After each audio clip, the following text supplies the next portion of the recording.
Great. Okay, cool. So welcome. The topic for tonight's workshop is we're going to learn about hermit crab pieces. This is one of my favorite things, and I will explain more about it. I picked this because they're fun. They let you go as like whimsy or as like, oof, that was a lot as you want. And they're also really good for folks in lots of different places in their poetry journey. They are like very accessible and interesting for folks who are trying to write for the first time. And they also offer a lot of interesting and new possibilities for people who have been writing for years. So wherever you're at, this will give you something new to play with. And my dog has just found her squeaky toy, so you may hear that in the background. Okay, I have a link for you. I am not a huge slide person, but I really like to use Google Docs pretty hard. So I've put a link in here. This is a view only link. This is a handout we're going to be working off of. So it's going to have a lot of different things. Sometimes I'll be making changes to it. But open that up so that you have that handy. We're going to be using it. It should be called Queer Poetry Workshop, Hermit Crab Forms Workshop Handout.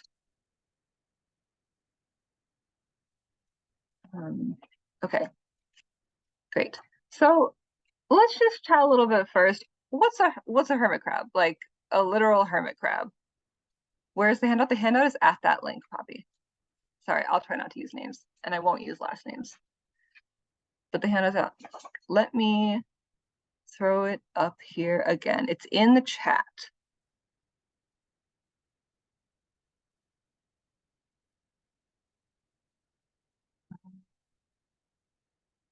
Okay, cool. Did you get it that time? Do you have it now?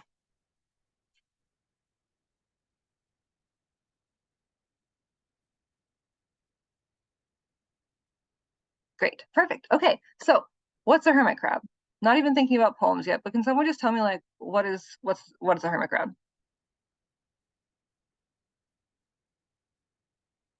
I'm asking for what a hermit crab is specifically. It's a crab that doesn't make its own shell, and so it uses other creatures' shells, and they sometimes are pets. And if you have one long enough, you have to give it larger shells. I love the notes on pet keeping. Thank you. Yeah. So a hermit crab is the special kind of crab that they don't make their own shells. Most crabs make their own shells. They still shed and molt them, but they make them themselves through what seems to me to be mostly magic. Hermit crabs they have these fast, if you've never seen a hermit crab out of its shell, I do recommend you look it up at some point because it's absolutely fascinating as a body structure. But they move into the shells of other creatures, frequently things like snails, but there are lots of things. I have seen photos online of hermit crabs moving into laundry detergent cups. Like there's a lot of variety. They just want something that's going to keep them safe. They are a squishy little weird thing running around and they need a shell so they feel safe.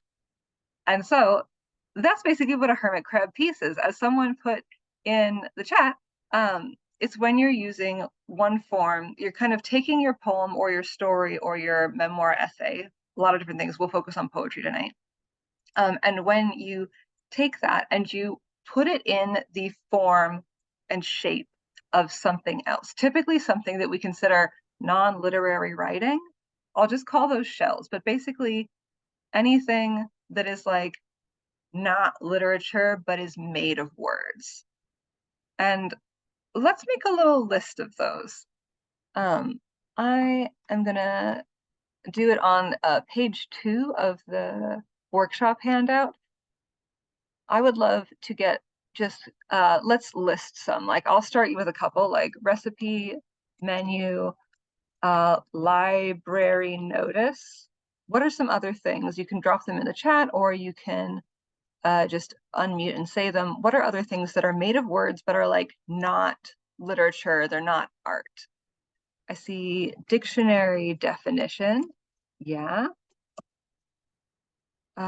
Craigslist ad, absolutely. Address books, electric bill. I'll come back and get the ones I missed. Instruction manuals, those are a popular one. You can do some really interesting stuff there.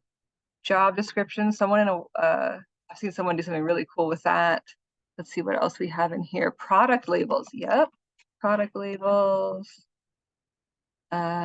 shopping list, parking ticket, emails, warning labels. These are great. And if you want to see the list populate, you can just be on page 2 of the handout. Signs, yeah, you can do signs. I have seen someone do signs, and I was skeptical because it's technically possible, but it sounds very difficult because you don't have a lot of words to work with. But I saw someone do a really cool one once. Reviews, resume. Okay, let me get caught up on the new messages now.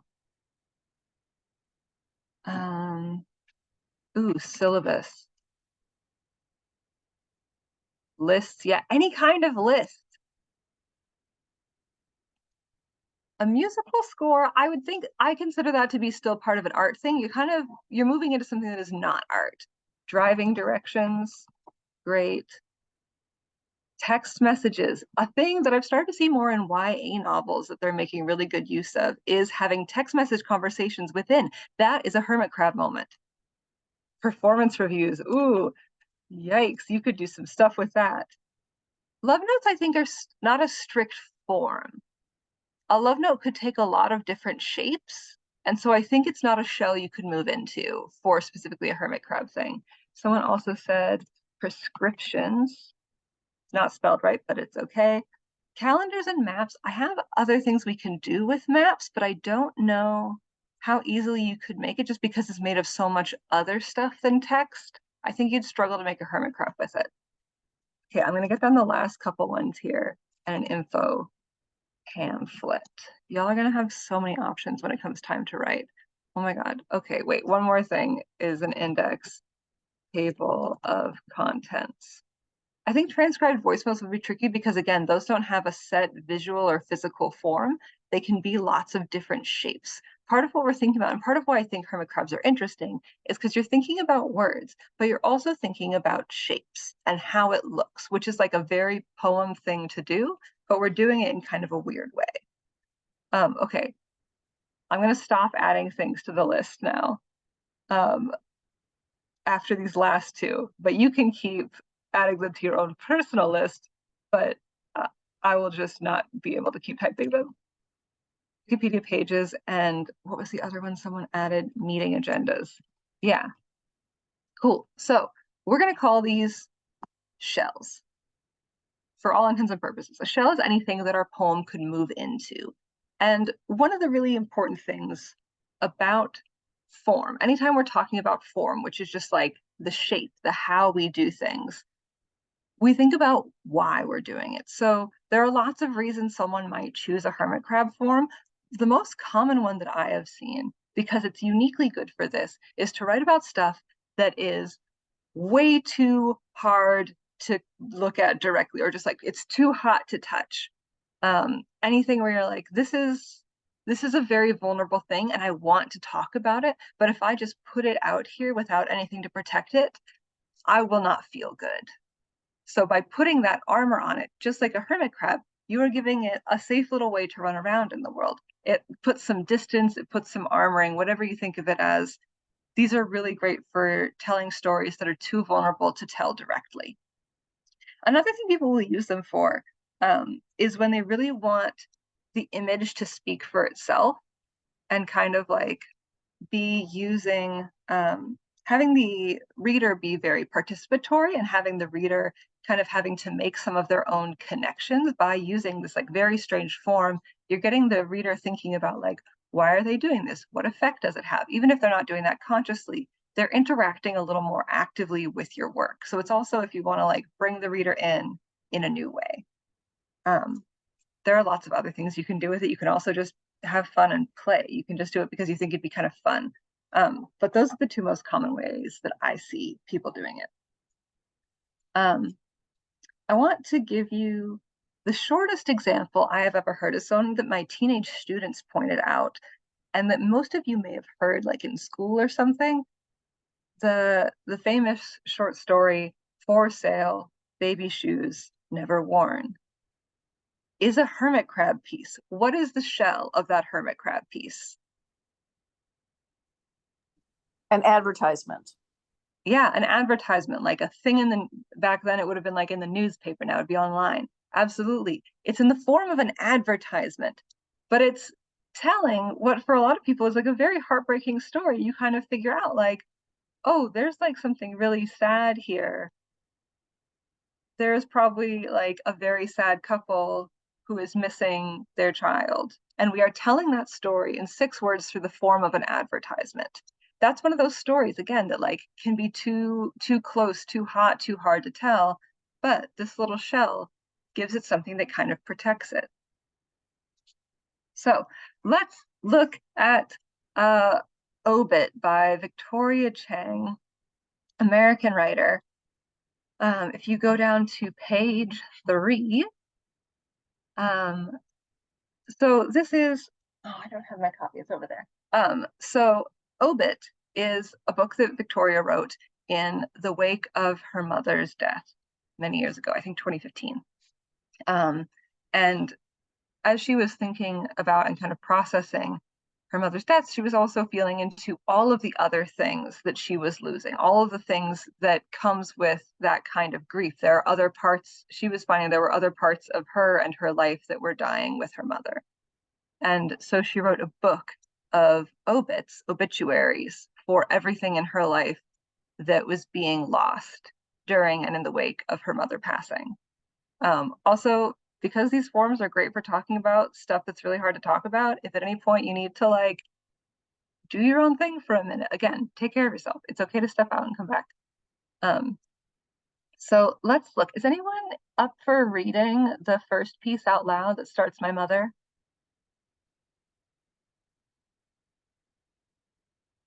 Yeah, Austin.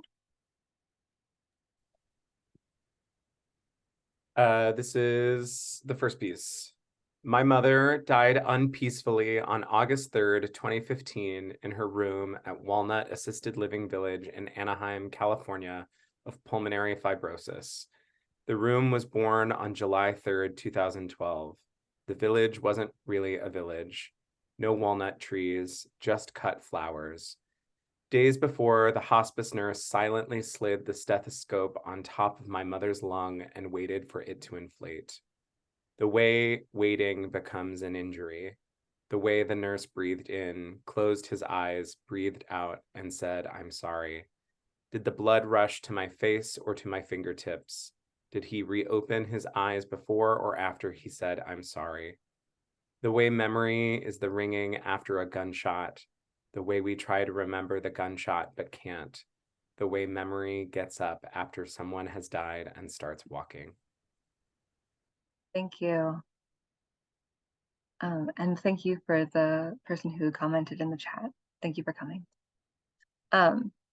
So for that piece, there's a lot we could talk about, but I really want to focus on the form first. What do you notice about how this poem looks? And you should know, I love things that feel way too obvious, or that might feel silly to say, or that feel like it's a dumb answer. Those are like my favorite things. I also love guesses and when you're not sure. It looks like a newspaper clipping. Yeah, a newspaper obituary. What about it makes it look like that? Let's get really like nitty gritty. What makes us think this looks like a newspaper obituary? Justified font. Yeah, so justified is when we have things that go like straight down on both sides. Like a lot of time when we're writing in English, we have a straight line down just one side and then it's kind of wiggly on the other side of wherever stuff happens to end. Justified is a thing that is used in newspapers and other types of writing where it is straight down both sides. Absolutely. The narrow column. Yeah, that narrow column really reminds us as newspaper font. You could have the same poem and have it spread out over the page a little bit more. They don't. Victoria has it close in like a newspaper column, very narrow. The dash in the first line. Yeah, if you look at that dash in the first line, it's after my mother. That is absolutely a characteristic of obituaries. They'll have the name of the person and then a dash, or you'll see that also in newspaper articles with like, you know, the place and then dash, things like that. Column with, yeah. The specificness of date. What do you mean by that?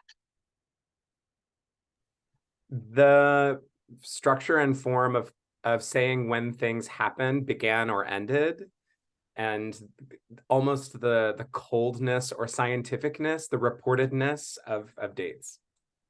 Yeah, so this starts to get into something that is like a cool bit of nuance, which is that how things look is part of form, but also the words, like the structure of the words and the tone, those are also actually part of form, especially with hermit crab pieces. So we have this kind of cold, removed tone a little bit, which is kind of a hallmark of a lot of newspaper writing and of like a lot of obituaries and things like that. It's just stating the facts with not a lot around them.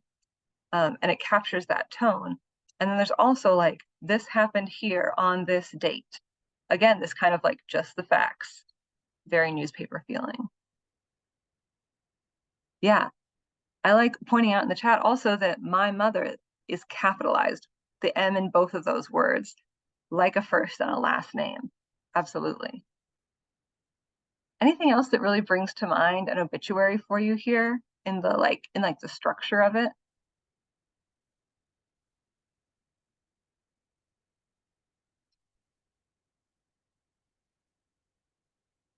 There's one that I didn't notice until I'd read this poem a couple times, but the word unpeacefully. There's so often, I don't know how many of you, hey, yeah, someone just dropped in the chat. Um, sometimes we take a while to percolate. I told you I didn't see that until a couple of readings in. So I don't know how many of you have read a lot of obituaries. I copy edit obituaries sometimes. And so I've read a lot of them. And this is just like such a common thing you see of like so-and-so died peacefully in their sleep. And like, what a beautiful way to go. But this is specifically saying unpeacefully. It's taking that bit of form that we recognize. We have that kind of phrase in our head, but it's twisting it. It's not what we expect to see. And that kind of little subversion or that change in expectation really can be very attention catching. Someone's also saying in the chat, moving from facts into more personal details. Yeah, this is kind of something you'll also see in obituaries where it's kind of like, here's their name. Here's a couple facts about maybe where and when they passed, what happened, what they did for work, a couple of like basic details.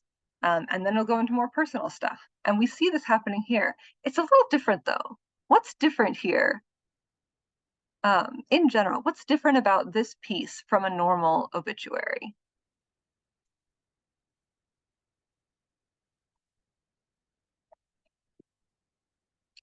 Ooh, it's more honest. Could you tell us what you mean by that? Because that's like quite a statement. And then we'll get to the other ones.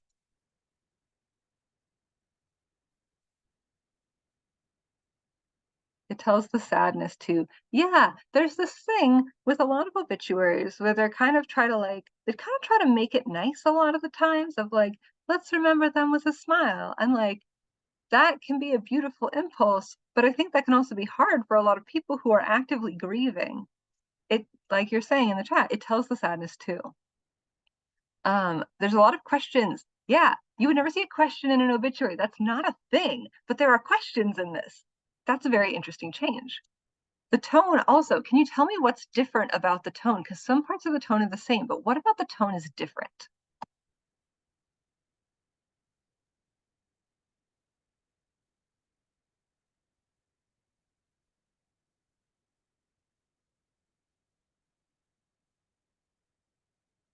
The interrogating. Yeah, it's those questions thing. And it's like also, it's not just questioning. Yeah. I'm waiting to see if you're typing more. But we also talk sometimes in poetry about like interrogating an image, like really getting every little detail about it. Even if you're not asking questions, you are kind of like pulling everything out of it. And we have this image, this moment with the nurse.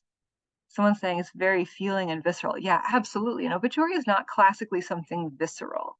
It's kind of like, here's a summary, and this is like, it hits you somehow. There's something about it. It describes small moments. Yeah, instead of like big overview, it's just this one thing.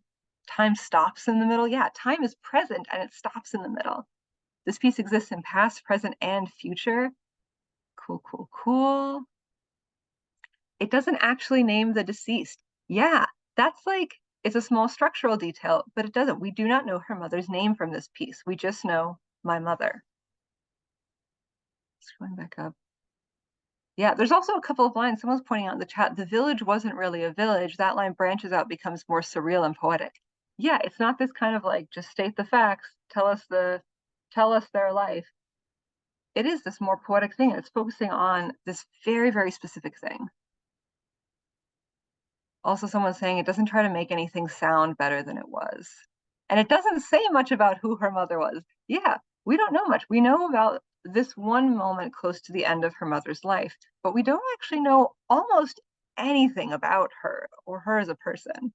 And it doesn't say who's left behind. That's another common thing in obituaries. It'll be like, so-and-so is remembered by all these people. That's not mentioned at all. The repetition is lyrical in a way that obituaries don't tend to be. Yeah, obituaries don't tend to have a lot of lyrical writing in them. This is very lyrical. It's kind of like there is some heightenedness to it. There's been a lot of effort into picking the words. And someone else saying it describes the moment of her death instead of her life. Yeah, obituaries talk, weirdly enough, obituaries, which are like a notice of someone passing, talk about their life. This one talks about someone's death. You'd think that's what it would be all the time, but that's not what that form actually is. So that's a change. It's about the person observing that moment. Yeah. So many things are the same as the obituary form. So many things are different. We've got very full lists of both. So let's, do you want to look at one more of these, or do you want to look at something different? Do you want another obit piece or a different piece? Can you put in the chat if you have a strong feeling either way?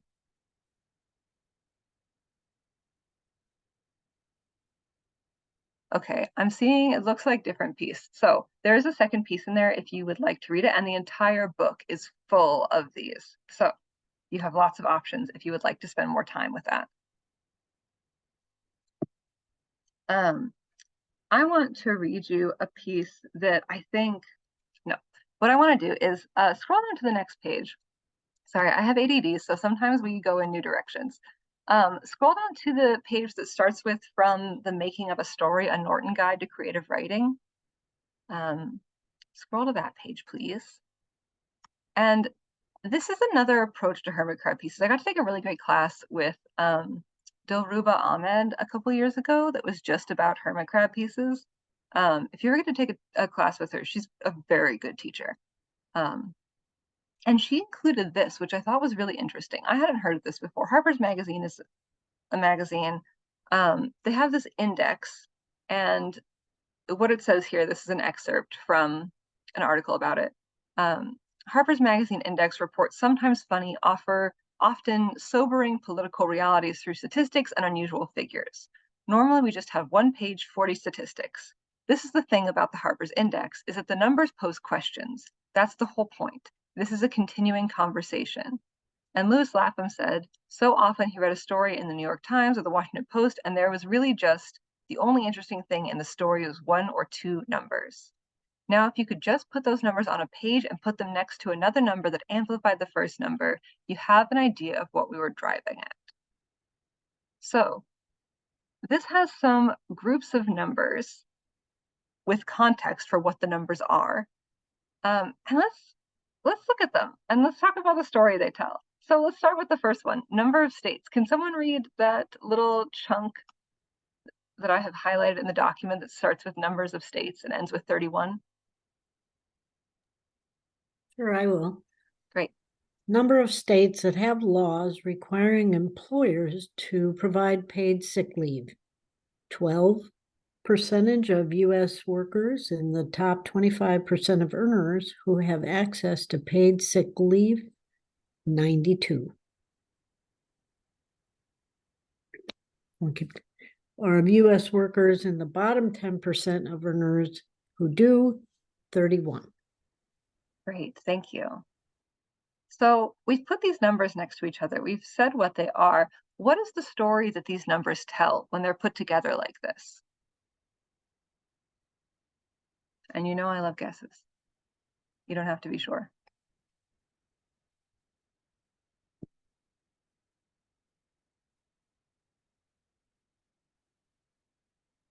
And it doesn't have to be a personal story. It can be like a social story. But what is the story these numbers tell together?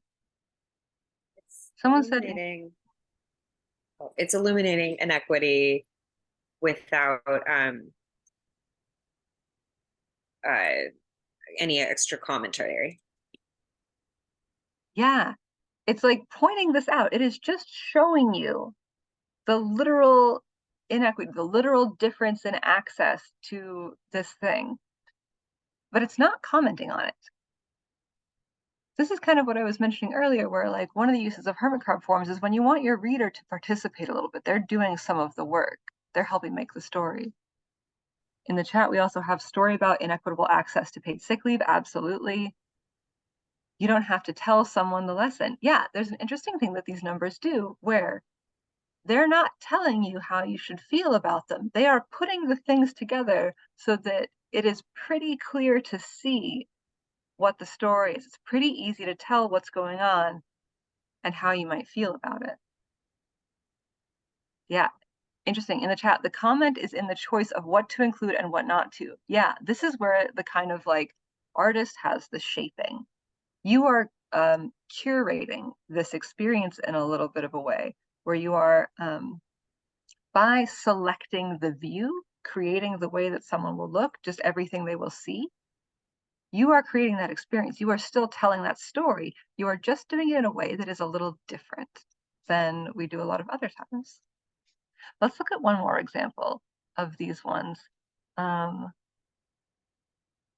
Let's do this one I'm highlighting right now that starts with rank of Britain and ends with 20. Someone read that for us out loud? Yes, Lynn? Rank of Britain among 21 rich countries in the UN ranked this year for child well-being, 21. Rank of the United States, 20. Thank you. So what story does that tell? What do we get from that?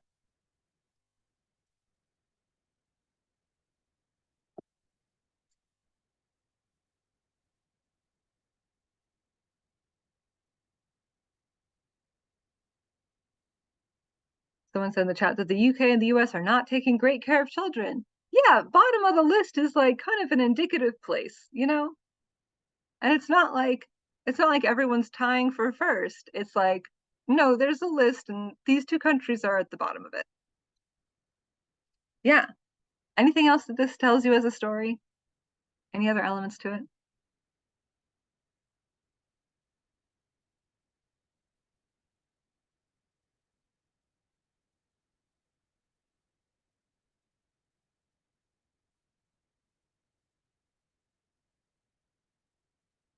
I think for me, it really matters that it says rich countries.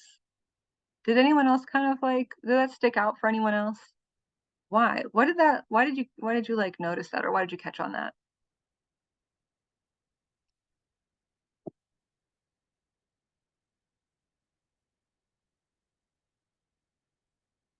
Yeah, there's this kind of expectation. Rich countries should be able to care for children. You'd kind of hope that that would be a priority, but it doesn't seem to be functionally. Someone is saying in the chat, reminds me of propaganda that these countries pose themselves as highly favorable places to live. But yeah, and then we see these numbers and we're like, ooh, is there a difference between the image and the reality? All of this is coming. Yeah, someone's saying countries that portray themselves as the best are, at least in this way, actually the worst. That is a story we're hearing here. Absolutely. Wealth does not equal happiness or does not equal good conditions.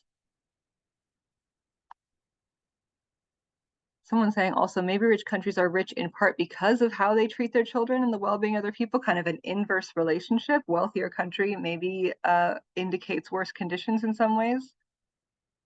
So we're getting all of these possibilities and all of these stories just from two numbers with context placed next to each other. I would consider these hermit crab pieces, and you could absolutely make hermit crab pieces by putting statistics next to each other. And in the queer community, we are so often, people love to throw statistics at us, and we love to have lots of nonprofits with statistics on them. There's room there for probably a lot of stuff if you wanted to do it. But I wanted to like point that out of like, we can have these like really like oof and like really going into like very painful detail with things like obit, and then we also can have these things where like you're putting the story together, but it's still very clear and you're just arranging some numbers and saying what they mean. You have a lot of options. Let's do a little exercise now that you've had a little bit of exposure to stuff. So you can do this paper, wherever, computer, just make a list 1 through 5. If you want kind of a little guideline, the first page of the handout is where I gave an example. But just do 1 through 5 down the side of your page. And then for each of those, I would like you to write down a shell that you find interesting. If you need to remember what some shells are, you can go back to our list that is on page 2 of the handout that we made together. Any shell that you're like, I bet I could do something cool with that, or I'm curious about it.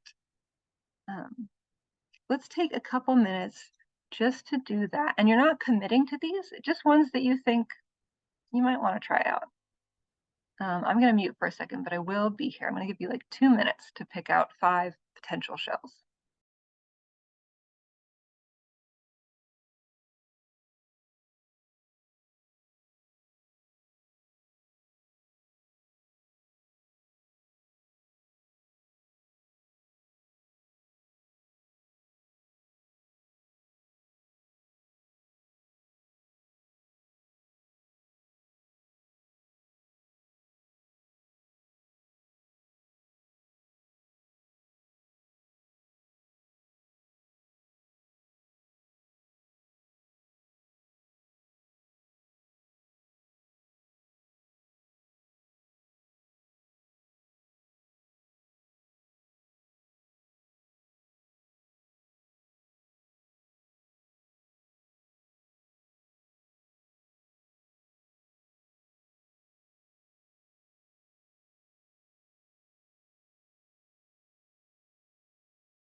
Maybe just, is 30 more seconds enough time to finish your list?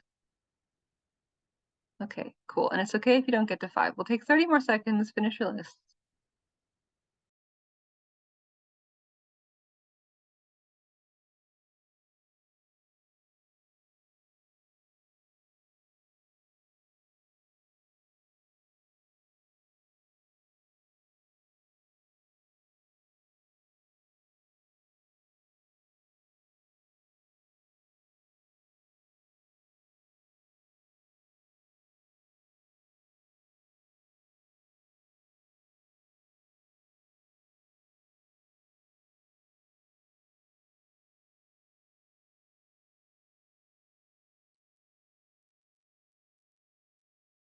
Okay, and start to wind that down. It's okay if you did not get to 5. The next part of this exercise is to, for each one that you have on your list, each possible shell, list a topic or a story that might be a good fit with it. Like for the Victoria Chong pieces, she's writing about grief and loss and using an obituary form. That's like a very direct, very kind of literal connection. There's also a piece in the packet that you can read later where someone is looking at a breakup through how to butcher a gator. So that's like a less obvious connection, but is still a really powerful piece. So it can be as like direct and obvious or as out there and a stretch as you want, but for each of the shells that you have listed, write something, a topic or a story that you feel like would be a good fit for it for you. I'll give you a couple minutes to do that. And at any point, if you are feeling confused or you are like not sure what I'm asking, please tell me. I am so happy to clarify or rephrase.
Is 1 more minute a good amount of time for these lists?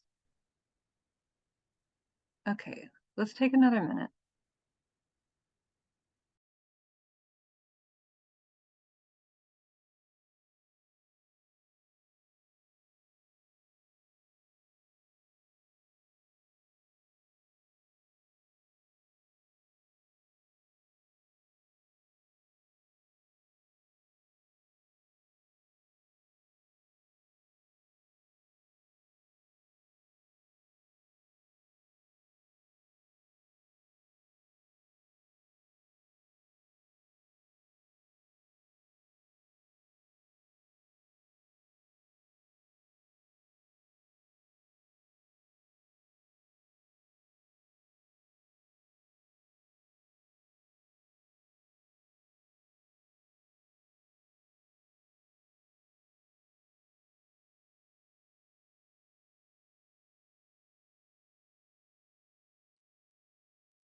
All right, and let's start to come back to our shared space. And what I'd like to do next is this is fully voluntary. I only want to hear from a couple folks, but I'd like to hear from a couple people, what's one of your pairings of a shell and a topic or story? We're doing this because I want to make sure that everyone has like a feel for what it is we're doing. And that everyone like is feeling like, yes, I know what we're doing and I am able to write on this because we're going to do some writing on it shortly. So if someone wants to do reviews with childhood memories. Interesting. Okay, anyone who wants to can drop them in the chat, but I'd like to hear from a couple of people out loud kind of telling us what they're thinking. But anyone who wants to can drop them in the chat, please. What's someone who'd tell us for just like a minute? Yeah, Poppy? I have a restaurant menu, but it's of like body parts in a sexual context. What's there? Oh, so very spicy. Great. You could do anything you want with these. Great. I love that. Very fun. Cool. I went with a no trespassing sign and writing something about thwarted love. Oh, yeah. Signs, you can make them work. They are tricky though. So I wish you luck. It is hard because the sign is such a short form. I'm so curious to see how you would like really go for that while still like very directly using the form and telling that story. You've given yourself a challenge, but I've seen people succeed. Someone else had started talking a second ago, I think too. Yeah, I think that was me. Um, Either movie or book review on adoption. What was predicted to be and what was, I guess. Yeah, that's a really great pulling out of a specific detail from the form. Movie reviews and book reviews, I think those are specifically the ones you highlighted.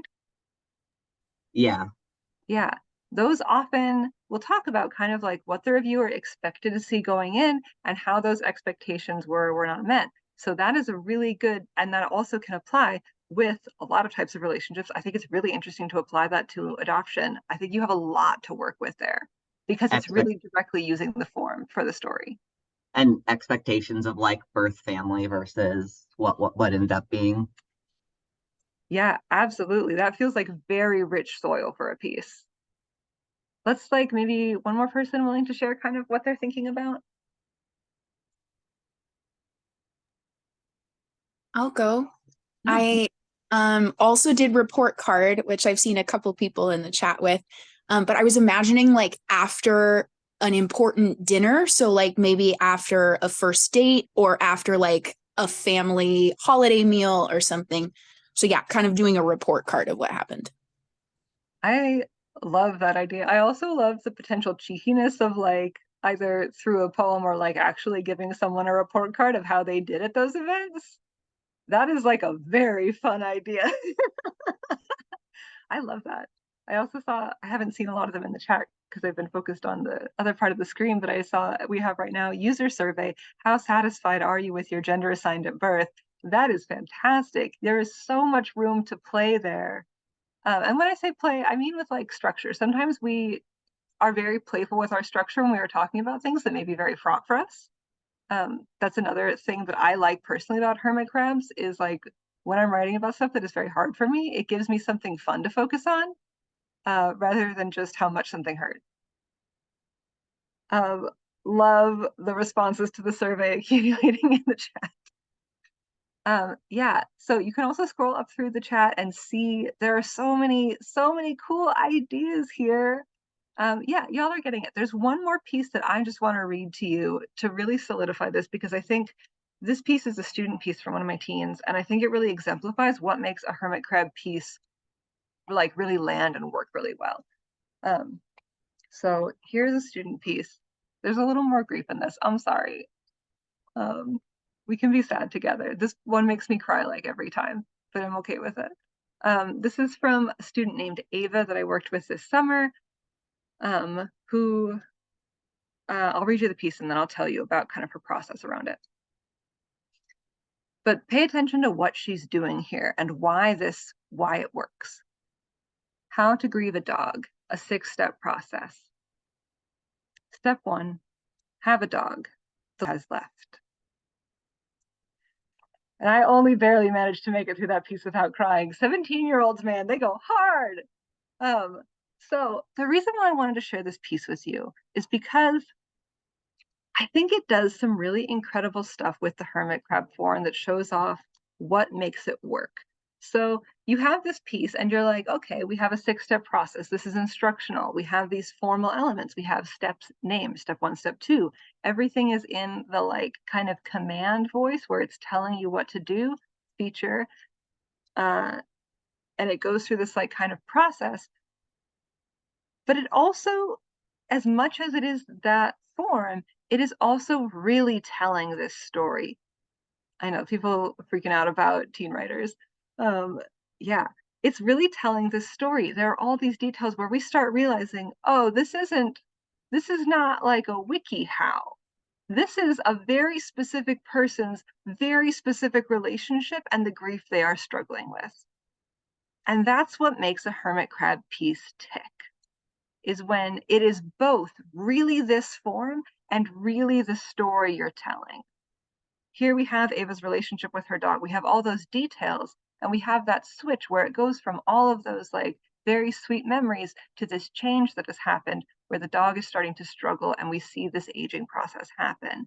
And then we see the speaker in this piece reckoning with that and dealing with their emotions and imagining what's going to happen. That's what takes this from a WikiHow article to like a very emotional piece of creative writing. And that's a really important thing to point out with hermit crab pieces, because if you don't pay attention to the story, it ends up just being the form. And you need both. That's why I like this type of writing, because you really got to focus on both. Just for background, what Ava was trying to do was we were doing a hermit crab workshop, and she knew that she was going to be, that her dog was going to be passing soon, and she didn't know how to deal with that. So she's like, I'm going to use this as a chance to write myself a manual in advance for how to do it. She was using this piece of writing as a grieving mechanism. And I think that's so cool. Teen writers. So now that you have that example and like we've really honed in on like what makes a hermit crab piece tick, let's write. We're going to write for like 10 minutes. I really want to get you started. My goal with this workshop is give you new tools to play with and give you some sparks that you can do what you want with. So I know it's sad even if you're not a dog person. Let's write for 10 minutes. Pick something from your list. Something from your list, or if you had a new idea that you're really excited about, but a shell and a story you want to tell it with, just like for 10 minutes. Let's just try it out. And if at any point you get stuck, send me a little direct message and I will see if I can help you get unstuck. Do you have any questions before we try it out?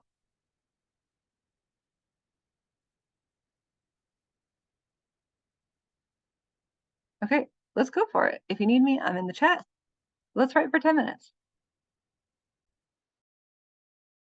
And try to think of it as an experiment. Don't try to write something good. Just try to write something that does this thing.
Okay, my plan is for us to write for about 1 more minute.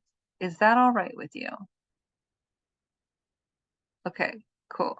Great. Let's write for 1 more minute. And if you had a lot of ideas for this piece you're working on, or there were a lot of places you were going with it and you haven't had time to get to them, use this minute to write notes to yourself, because I always think future Arianne is going to remember things, but she's not. It's not going to happen. So 1 more minute to write and or make any notes you want to make to future you.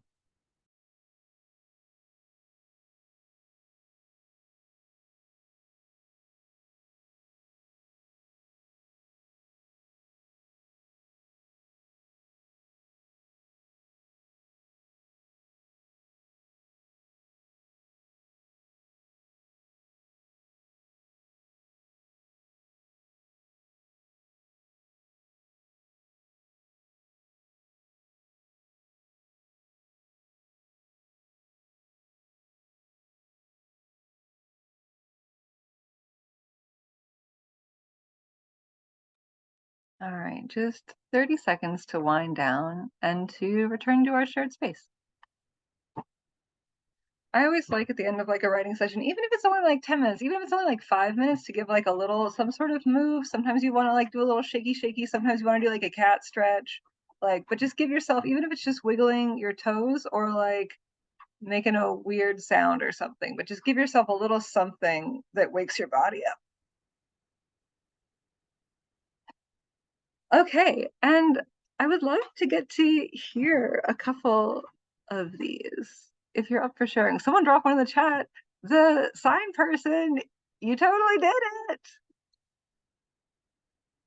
Love. So this is what there's often, the thing you find out when you really go into hermit crab pieces and you're really working on them is that there's often more elements to something than you thought there might have been. With the sign, there are often all of these things of like, here's what is not allowed, here's what will happen, here is the public code number, all these sorts of things. So you find out when you start to poke into the form, there's actually more to work with than you think. Great job, you totally did it. You worked with the thing. I love that. Did anyone be up for, anyone else be up for sharing? Thank you for sharing that one. It's so great. And knowing that these are just first drafts, we just all wrote them. Anyone else up for sharing one? Either in the chat or out loud? Someone unmuted. I can share. Yeah, and then I saw a hand go up too. We'll do you after. Okay, go for it. Disappointing, 4.5. Okay, not great.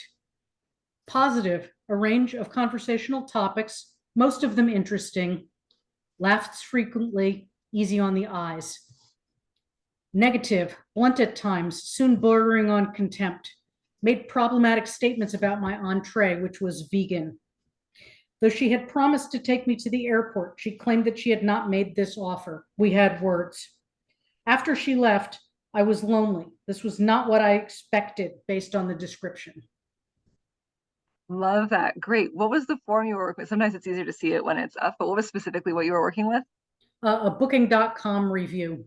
A booking.com review. Love that. Love the specificity too of the like the specific website you are working with. Great.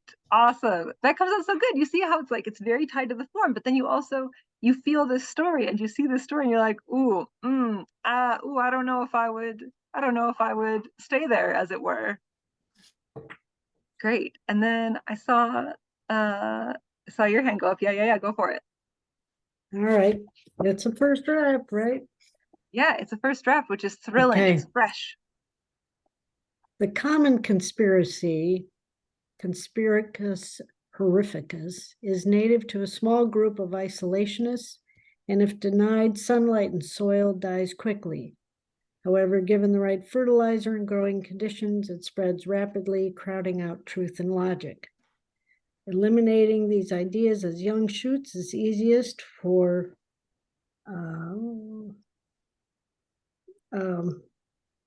I can't read, and will overtake healthy thought, thereby threatening the lifeblood so critical to a thriving democracy. Lovely. That's from like a gardening manual type thing? Yeah, Plant eradicating buckthorn. Eradicating buckthorn specifically. Invasive, yeah, plant. Yeah, great. Love it. Love the use, again, very like really clear what kind of like sort of text we're working with. And these things are often even more clear visually because so many of these forms are very visual.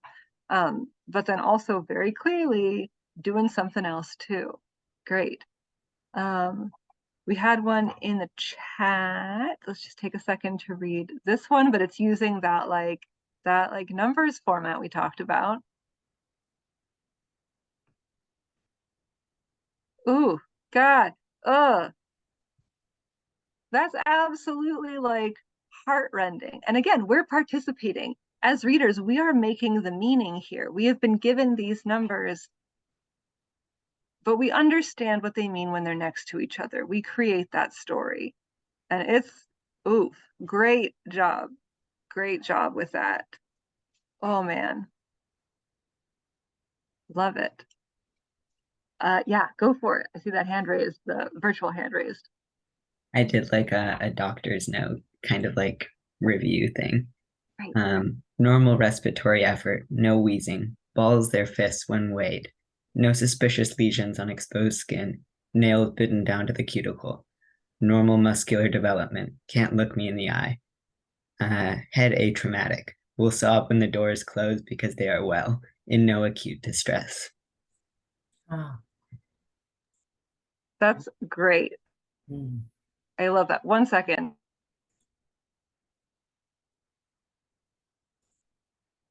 My partner has started dinner and the frying is very loud, so I'm asking her to pause. Yeah, I love that. And you have like, I love that. What is it? Balls fist when weighed. I loved that. That was the first cue of like, something's happening here. This is going a different direction. Very good. Okay. One more. We'll take, yes. We'll squeak in two more. Okay. No, it's okay that Saya, is it Saya? So we'll do Matt and then Saya.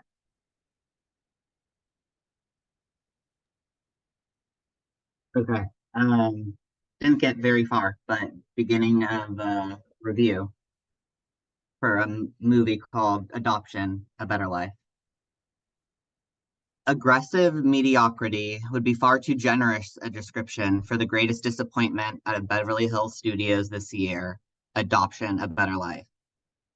Rather than the expected uplifting joy, the production company's latest failure managed to turn a multi-million-dollar budget into a picture that might as well have been scored by Sarah McLachlan. That's it, I only got 2 sentences. Great. Love it. The tone is so strong there. And we talked before about how tone is like actually a really essential part of form for hermit crabs. And it is absolutely nailing that movie review tone. It is like scathing, it is precise. Love that. Great. Would love to see what you do when you keep going with that piece if you do. Great. Okay. And last person to share for tonight. Go for it. Romance, upholstered, modern, platform. I've heard so many strong opinions that I had to check it out for myself. At first, I wasn't really sure what to expect with the building process. Everyone says things like, you just know, or whatever feels right. But as a first timer, this was not very helpful. I thought I did everything right, but it didn't turn out like the picture. Get to know someone, get closer, confession scene. It came with all the parts, but when I put it together, none of them really seemed to fit. I tried sleeping on it and it fell apart the night after. Legs caked out underneath the bulky frame and hardwood scattered across my floor. I tried again after that and I left a few pieces out, replaced some parts with some things that I already had, and that seemed to work better. 3 out of 5, would try again if I saw something that would go well with my duvet. Oh, I love that. You were doing, is that, what's the form specifically that you were using? Like a Amazon review? Yeah. Absolutely. And like, the thing that is like absolutely carrying this form here is like, again, there's these tones and there's these kind of conventional phrases or types of phrases, and then we see how they're being like twisted or taken in new directions, and that is so compelling. That is such a fun and also piece. Love that. Y'all are doing such cool work with these. I wish I could hear everyone's. I wish we could all hear everyone's. Thank you so much for sharing those. They're so cool. And I'm just thrilled right now. Also, folks who read, I hope you saw that you're getting love in the chat. We love to see love in the chat. We're coming to the end of our session. So I want to leave you with a couple things. So in that workshop handout, which you can save a link to, it's view only and you can just use it whenever. There are a few more pieces that I put in there that are like really cool examples and go in a lot of different directions. And then on the last page, there's a list of a couple more pieces if you want to look them up, including like a book that I'm going to add.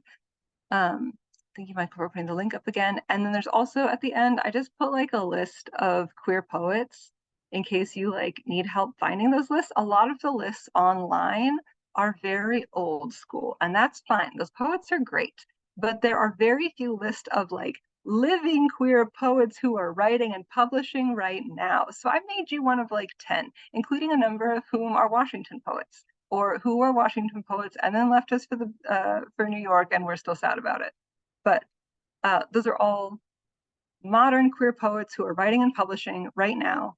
And then I threw in 2 bonus ones of ones that we were never taught were queer, but were like super queer. So just correcting the record for them. Emily and Langston, we see you. The other thing I want to say is that if you do want to submit to the Queer Anthology, I would love to see your work.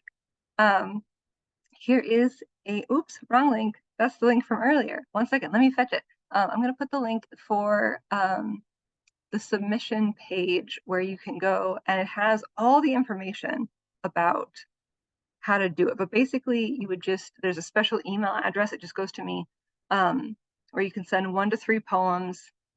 The only requirements are that you live in Washington or adjacent tribal lands and that you're queer and that they're poems, that you would say poems. Those are the requirements. But yeah, and I also ask you to send just any queer identities that you would like to share and your vague location. It can be city, region, whatever part of the state, just and a vague age. Those are because I'm trying to make sure that we are hearing from a lot of different folks during our submission period, and that if we are not hearing from some folks, that we have time to go do some more specific outreach and try to make sure that we're getting everyone. So feel free to share those. The link is there. And that's really all I have for you. You have this list of other hermit crab pieces that you were curious about.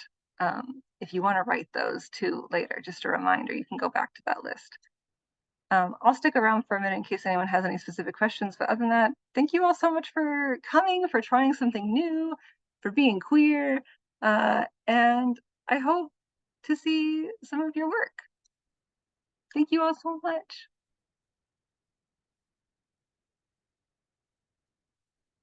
Mike, we can stop the recording. Actually, I can stop the recording.